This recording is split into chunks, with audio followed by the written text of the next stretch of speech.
اچھا، ہر چیز کا ایک پروٹوکول ہوتا ہے، تقاضے ہوتے ہیں، آداب ہوتے ہیں. تو قرآنی تعلیم کے مفتی صاحب فرمائیے گا کیا تقاضے ہیں اور اس کے آداب کیا ہیں؟ میں چاہتا ہوں اس پر کچھ کلام فرمائیے. جی دیکھ، تو اس کے پڑھنے کے اور چھونے کے کچھ آداب ذکر کیے ہیں. جیسے چھونے کے سلسلے میں اگر آپ قرآن چھونا چاہتے ہیں تو آپ حالت جنابت میں نہ ہوں، حالت حیض و نفاس میں نہ ہوں، اور باوضو ہونا بھی لازم ہے. اگر ڈائریکٹ آپ چھو رہے ہیں، جزدان میں ہے تو پھر تو کوئی مسئلہ نہیں ہے. پڑھنے کے سلسلے میں اگر آپ بے وضو ہیں تو آپ ایسے ہی پڑھ سکتے ہیں، باوضو ہونا ضروری نہیں ہے. لیکن حالت جنابت میں ہوں یا حالت حیض و نفاس میں کوئی سسٹر ہیں تو وہ زبان سے قرآن کو قرآن کی نیت سے نہیں پڑھ سکتے ہیں. یہ آداب ہیں اس کے. ویسے آپ لفظ توڑ کے پڑھ سکتے ہیں، وہ بھی قرآن کی نیت سے نہیں، لفظ کے طور پر الحمد للہ رب العالمین جیسے معلمات ہوتی ہیں وہ پوچھتی ہیں، تو اس حالت میں وہ اس طرح سے پڑھا سکتی ہیں. یہ تو ہیں کچھ ظاہری آداب ہیں. باقی ہر آیت کا اپنا ایک ادب اور تقاضا ہے. سب سے پہلے یہ دیکھا جائے گا کہ وہ کس سے متعلق ہے.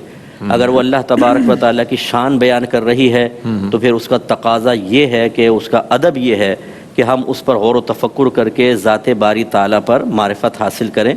اس کی معرفت تو ہمیں ویسے تو حاصل نہیں ہوگی کیونکہ اللہ کی ذات کا تصور تو نہیں آ سکتا، لیکن اس کے وجود کے اوپر دلائل قائم ہوں گے، یہ اعتقاد مضبوط ہوگا. اور جو اللہ تبارک و تعالیٰ کی صفات ذکر کی گئی ہیں ان صفات پہ غور و تفکر کریں. جب ہم نہیں کرتے ہیں تو اللہ تعالیٰ کو مثل انسان بنا لیتے ہیں. بالکل. ہم دھمکیاں دیتے ہیں، بلیک میلنگ کرتے ہیں، اگر میرا یہ کام نہیں ہوا تو میں نماز نہیں پڑھوں گا. اور ایسا لگتا ہے اس کو جیسے اب اللہ تعالیٰ فرمائے گا اس کا کام کرو ورنہ تو ایک بندہ گیا ہاتھ چلا جائے گا. یعنی وہ بالکل ان کو تصور ہی نہیں ہوتا ذہن میں. بیٹی کا رشتہ نہیں ہو رہا، ماں کہتی ہے پوری زندگی 5000 نوافل پڑھتی رہوں گی، اگلے دن ہی نکاح ہو جاتا ہے. پھر وہ پوچھتے ہیں اس سب میں پڑھ نہیں سکتی ہوں، کیا کروں. یعنی وہ آپ نے کیوں یہ ذکر کیا؟ اس لیے تاکہ بڑے میں ذرا عبادت کا ذکر کروں تو ہو سکتا ہے اللہ تعالیٰ متاثر ہو جائے. تو یہ عدم معرفت کا نتیجہ ہے جو ہم نے کیونکہ غور و تفکر نہیں کیا. ایسے جب نبی کریم صلی اللہ علیہ وسلم دیگر انبیاء علیہ السلام کی شان بیان ہو تو اس پہ غور و تفکر کریں. اس کا ادب کا تقاضا یہ ہے کہ اس کو غور سے پڑھ کر اپنے بارے میں سوچیں کہ کیا ہم ویسا انبیاء علیہ السلام کا ادب اور احترام کرتے ہیں کہ نہیں کرتے.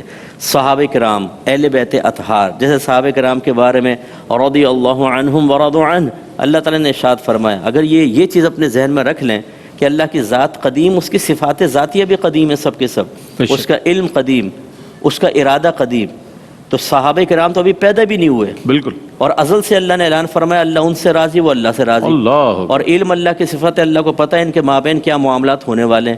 اس کے باوجود اللہ ان سے راضی، وہ اللہ سے راضی. تو اس آیت کا تقاضا تو یہ تھا کہ ہم کسی صحابی کو بنیاد بنا کے کسی بھی معاملے میں اس پر تان و تشنی کر ہی نہیں سکتے. اس لیے کہ جس سے اس کا رب اس کے عمل سے پہلے ہی راضی ہو گیا، تو آپ کو کیا پڑی ہے بھائی؟ صحیح بات. آپ کون ہوتے ہیں بیچ میں کود کر اور صحابہ کرام کی شان میں گستاخیاں کرنے والے؟ تو یہ اگر ہم آداب کو ملحوظ رکھ کر اس آیت کے تقاضے کو پورا کرتے تو کبھی اس غلطی میں مبتلا نہ ہوتے. پھر کم از کم 500 آیات ایسی ہیں جو احکام سے متعلق ہیں، اور وہ ایسی اجمالی آیات ہیں کہ زندگی کا تقریباً کوئی شعبہ ایسا نہیں ہوگا کہ اگر ان آیات کی توضیح تشریح آپ حاصل کر لیں تو اس کے سلسلے میں اجمالی آپ کو تعلیم حاصل نہ ہو جائے. لیکن مجال ہے مسلمان کو کہ جو وہ پڑھ لے اس کو.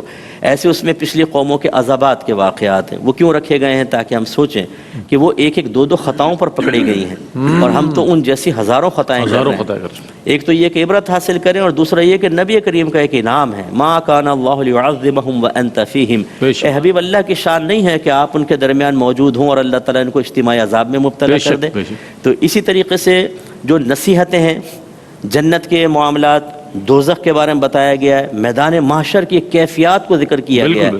اگر ہم اس طریقے سے ادب ہر آیت کا یہ ہے کہ ہم غور سے پڑھیں، اس کے ظاہر کو دیکھیں، تفسیر کے ذریعے اس کے باطن کو نکالیں، مقصود الہی کو سمجھیں، اور اس کے بعد پھر اپنا احتساب کر کے اپنے اندر انقلابی تبدیلی پیدا کریں.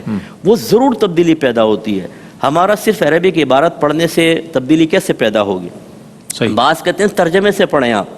عاطف نے بھی کہا، لیکن ان کا مقصود یہ نہیں تھا کہ آگے نہ بڑھیں، تو ترجمے سے پڑھ لیں. یہ بھی ایک گروپ ہے جو ترجمے سے، مولوی سے مت سمجھو، ترجمے سے سمجھو. وہ ترجمہ میں مولوی نے کیا ہوا ہے. سوال تو یہ پیدا ہوتا ہے بھی مولوی کو نکال دو گے ترجمہ کہاں سے آئے گا؟ ایک مجھے مل گیا، کہنے لگا آپ ہی کہتے ہیں یہ تفسیر بھی پڑھیں، ضرورت کیا ہے؟ ترجمے سب کچھ لکھا ہوا ہے. میں نے ترجمے پہ ہاتھ رکھ دیا، میرے گھر پہ آیا ہوا تھا وہ، گھر کے سامنے. میں نے کہا اس کا ترجمہ کر کے بتاؤ. یہ آتے ہی نہیں ہے. میں نے کہا تم ترجمہ کرنے میں بھی مولوی کے محتاج ہو، پھر تم انہی کے خلاف کرتے ہو. اور پھر دعوت یہ ہوتی ہے کہ ہمارے پاس آئیں، ہم آپ کو بتائیں گے قرآن میں کیا ہے. بھولے بھالے ان کے پاس پہنچ جاتے ہیں. یہ نہیں پوچھتے کہ مولوی سے قرآن سمجھے تو ہم گمراہ ہو جائیں, تم سے سمجھیں گے تو جنت میں چلے جائیں, تم سے سمجھنے کی کیا ضرورت ہے, تمہیں تو پیغام دے رہو کہ ترجمے سے سمجھو. ترجمے سے کبھی قرآن سمجھ میں نہیں آئے گا, تفسیر بھی ساتھ میں پڑھنی ہوگی, توضیح بھی ہوگی. وَيُعَلِّمُهُمُ الْكِتَابَ وَالْحِکْمَہ میں اشارہ ہے نا اسی طرح. صحابہ کرام تو عربی اللسان تھے, وہ تو سرکار جو پڑھتے تھے فوراً ان کو سمجھ میں آتا تھا. پھر کیا چیز سیکھنے جاتے تھے نبی کریم صلی اللہ علیہ وسلم کے پاس؟ قرآن دو طرح کے ہیں, ایک ظاہری قرآن ہے, ایک باطنی قرآن ہے. ایک اور باطنی قرآن ہے, وہ بہت ہی باطنی ہے. تو جو ظاہری تھا وہ تو صحابہ کرام کو سمجھ میں آتا تھا. جہاں تھوڑا باطنی قرآن مشتبہ ہوتا وہ سرکار اس کے تشریف فرما. تو ایک بہت ہی باطنی قرآن ہے, وہ ہے اسرار و رموز, جو اللہ تعالیٰ نے اپنے حبیب کو خود بیان فرمایا. ثم ان علینا بیانہ, اے حبیب پھر اس کا آپ بیان کرنا ہمارے ذمہ کرم پر ہے. سبحان اللہ, سبحان اللہ. یعنی آپ کے سینے میں محفوظ کرنا بھی ہمارے ذمہ کرم پر, اور اس کا بیان کا مطلب کیا ہوتا ہے؟ معافی ضمیر کو ظاہر کر دینا. جو اندر خزانے تھے علمی, وہ اللہ تعالیٰ نے اپنے حبیب کو عطا فرمائے. پہلی آیت سے لے کر اور آخری آیت تک 23 سال کی مدت میں ہم کہتے ہیں کہ اللہ تعالیٰ نے کائنات کے ذرے ذرے کا علم اپنے حبیب کریم کو بالتفصیل عطا فرما دیا. کیونکہ قرآن میں ہر تر و یابس کا ذکر, اور سکھانے والی ذات اللہ کی اور سیکھنے والی محمد. بے شک سکھانے والی بھی کامل ترین اور سیکھنے والا بھی اس کی عطا سے اکمل ترین. بتائیے کہ پھر کس قدر اسرار و رموز ہوں گے. تو کم از کم مسلمان کو یہ کرنا چاہیے, جیسے ابھی آپ نے ذکر کیا تھا, بچے کو ناظرہ پڑھا دیا یا حافظ بنا دیا. حافظ صاحب سے پوچھ لیں کیا کہہ رہا اللہ تعالیٰ, پتہ نہیں, یاد کر لیا ہے. یاد کرنا تو آسان ہے, سمجھنا اصل میں مشکل ہے. پھر اس کے تقاضے کے مطابق عمل کرنا, پھر ہمارا معاشرہ بہت پیارا معاشرہ بن سکتا ہے. اس پر ہمیں توجہ کرنی. بہت عمدہ, بہت